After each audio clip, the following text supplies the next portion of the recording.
Yeah, I don't have a Wonder Woman shirt. No, I do have a tiara. I have a cool poster though.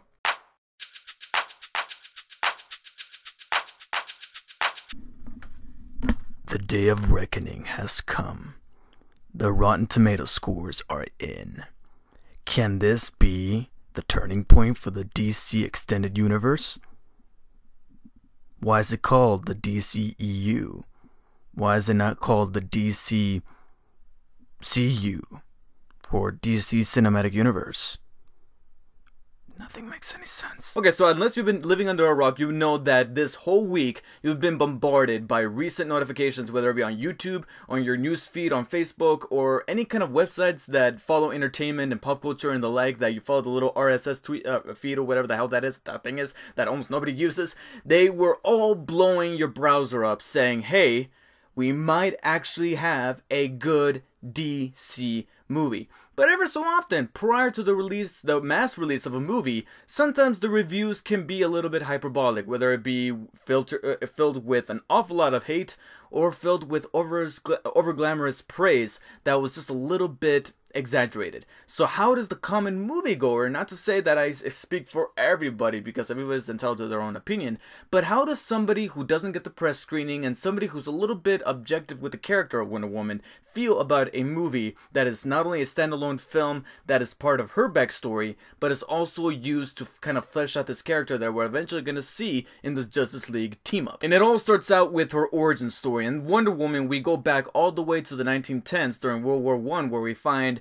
Diana, Princess of Themyscira, being encountered by this soldier, this U.S. soldier named Steve Trevor, who tells her that outside of the confines of her island, there is this war breaking out. She feels this burning feeling inside saying, hey, you need to try to fix this. Not only because it's kind of tied to your own little mythology, but also because it is the right thing to do as an Amazonian princess, and it's her trying to devote herself to be able to right the wrong that is the horror of war. One of the comments that I frequently heard, not only after watching the movie, but even way back when we got like the synopsis for the movie, where we got our first set images and all that, people were making the strong comparison to Captain America the First Avenger, especially because of this whole Marvel versus DC war that we need to have, because apparently we can't like both. There was always this feud that people were comparing this movie to, that being that this is part of their universe. That's like the equivalent of Captain America. After watching the movie, it's a little hard not to say that, because that's probably the movie's biggest problem, is that it's hard not to think back to Captain America, because this is something that's coming from someone who was actually defending the movie, saying, hey, let's give it a chance. Sure, the premise is a little bit similar. It's a period piece, takes place not necessarily during World War I, but during World War II, and we're still facing off against the Germans. We're kind of tackling the whole fish out of water type of angle with Wonder Woman when she finally comes to America, or in this case London, and she finds things that she's not used to because she's been under the confines of Themyscira. So now finding this brave new world, it's something of a new experience for her, and that's kind of where the humor is kind of milked out of. And yes, those elements are kind of borrowed, but I will admit there are several other elements that are not showcased in the trailers or even in some of the marketing material that are directly pulled from Captain America. I don't want to say blatantly, but you cannot not think about that movie, and that's mainly because it was a race. I will admit it's not a race, it's not a competition, but it was in fact a race that frankly Marvel did beat DC at when putting out a period piece superhero movie, and that's where they kind of got the upper hand, and because of that we now think about that movie. And trust me, I'm playing devil's advocate and saying that, hey, we were to switch the movies around, yeah, I would kind of make the same argument. If Wonder Woman had coming out first with this period piece angle, then going into Captain America the First Avenger, I probably would have said the same thing. Oh, it's trying to be like Wonder Woman. It's just a matter of perspective here. It's just a shame that one came after another, because now we are making the comparison, because not only within the period piece, but also certain elements that I don't want to ruin here, but there's so many things within the plot, within the characters, or the way that the character archetypes are brought about, that I look at and I go, yep, that's kind of from Captain America. With that said, this movie is still kick-ass, because if you're going to copy, you gotta at least copyright and copy from the best. Not to say that Marvel is the best, but at least take the things that work for those movies, whether it be you're borrowing from Captain America the First Avenger or the fish out of water element from Thor, and mesh them in and be able to weave them to where if those movies did not exist, I would still say that this is a good movie. Because even though there are comparisons, I cannot deny that this is still handled very well, because I never once thought, oh, you're copying, so I hate you, or no, this is bad writing, or if those movies already existed, I would still denounce this as a bad movie. No, it is still a damn good, well-made movie, because all of these characters and all the writing behind the characters is still very solid. And that could be said 100% true for the character of Wonder Woman. Even I don't know that much about Wonder Woman. I've never been the biggest Wonder Woman fan. I knew who the character was. I knew the overall basic premise, but I never dived too deep into her mythology, where she came from, how she has to do with the Greek goddesses or gods, and how that entails to Themyscira. Now, after watching this movie, it actually makes me want to invest in the character and look her up and look up her comic appearances and all that stuff. And if your origin movie is able to do that with your central character, then you did something right. And I think that they handled the character of Wonder Woman from her, not only her background, but also her personality and what she's all about, not only just as good as some of the Marvel movies or any other superhero movie or any genre movie period has done, but certainly how some of the past DC movies have done. I know more about Wonder Woman than I did any of the characters from Batman vs Superman, any of the characters from Suicide Squad, period. Even the characters outside Wonder Woman were done very well. Steve Trevor, played by Chris Pine, he was very likable, very cool, a cool side character. And hey, he is the side character, so don't think that, oh, it's called Wonder Woman, but they're gonna push it to the side because there's a whole little battle here between the social issues and whatnot. No, the movie's called Wonder Woman. It's about Wonder Woman, and they stick to that, and I'm glad. And then you also got these other characters that, again, they are kind of archetypes, and you might not know every single thing about them, and maybe they could have used some more screen time with them ever so often, but at the same time, I do think that they hit the perfect amount with them. They brought the sense of comic relief, they brought the humor, but also they brought some heart, and it's something that has been so absent from the DC movies that even though, again, it felt like they were maybe lifting ever so often from the Marvel movies, they did it right. They didn't drop the ball with them. And I'll take it. Now, if they can use this as like a little bit of a stepping stone to get characters right down the line, whether it be with some of the more pivotal characters, like any members, including Wonder Woman, any of the members from the Justice League, including the Justice League movie, then we're on the right track, and we are just...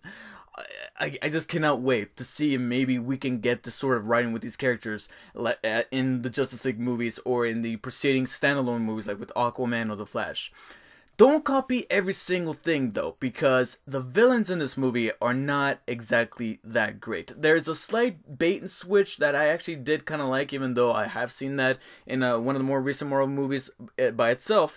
But some of the villain characters that they're kind of going up against leading up to that point, they're kind of bad. I mean, we got Danny Houston here playing this German, and oh my god, he is chewing up scenery like a motherfucker. And that term can be used in either a good way or a bad way, and here it's used in the most bad way, where it's like he's in a what's it called, Rocky and Bullwinkle cartoon. He literally is, to the point where there's a scene that he shares with Poison, who was a much more interesting villain, but she gets kind of shoved to the side and we really don't know that much about her. I wish we could have used more of her, because she seemed a whole lot more interesting, because she had like that whole passionate angle. She was passionate about the science that I think that could have been a better handle on a villain. And instead we have this really quick tidbit where they literally, hopefully this is not a spoiler, but they both share a maniacal laugh. I'm not kidding. Like, one of them says something and they both go, hey, and I'm like, holy shit, they just did that. And you could argue that maybe there's a little bit of a lull in the middle. This movie is teetering on 2.5 hours, and I do think that they could have cut maybe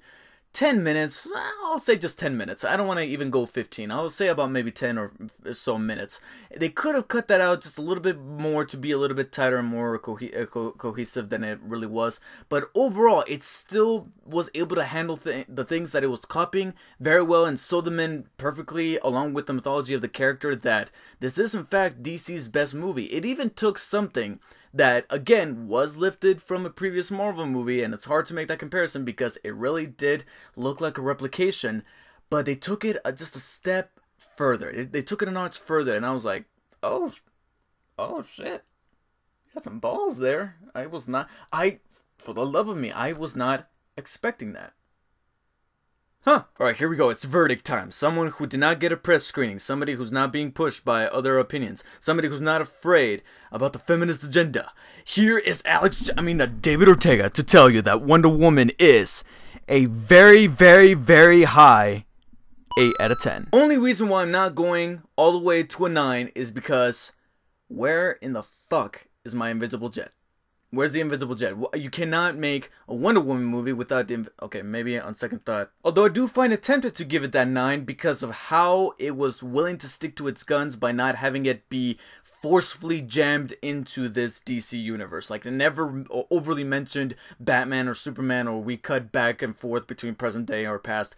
Much credit to that. I'm thankful that they stuck to its true origin story, and this in fact does make Wonder Woman the best DC movie to date. So if you have seen Wonder Woman, please let me know in the comments below what you guys thought of the movie. What were the best parts? What were some of the worst parts? Or do you think that overall there is in fact hope left for the DC movies? We still got Justice League this November, and I know that movie is a little bit of a rough spot right now with the recent news of Zack Snyder stepping down. I've got Joss Whedon, but after seeing that Wonder Woman can deliver that hope, I actually still have hope for Justice League. And I don't say that in the more condescending way where I'm like looking down on it. No, I'm saying that in a way where I'm actually kind of praying for them to pull through, for them to deliver that great Justice League movie, so that then we can lead into Aquaman, The Flash, and this movie will be able to lead by example. And out of all movies, it's one with a woman. And I'm glad that it has a woman as its protagonist, because we gotta have this. In the time that we're living in, we gotta have a movie like this. Those are my closing thoughts. Thank you guys so much for watching. Let me know what you guys thought of the movie again in the comments. Make sure you like and share this video to support it. And of course, follow me on Instagram and on Twitter at DarkSpiderDavid. And make sure to support the channel by hitting the subscribe button down below. Until next time, guys, take care. I wish you all farewell. Because everybody else in the review circle on YouTube is doing it, I will do it myself too.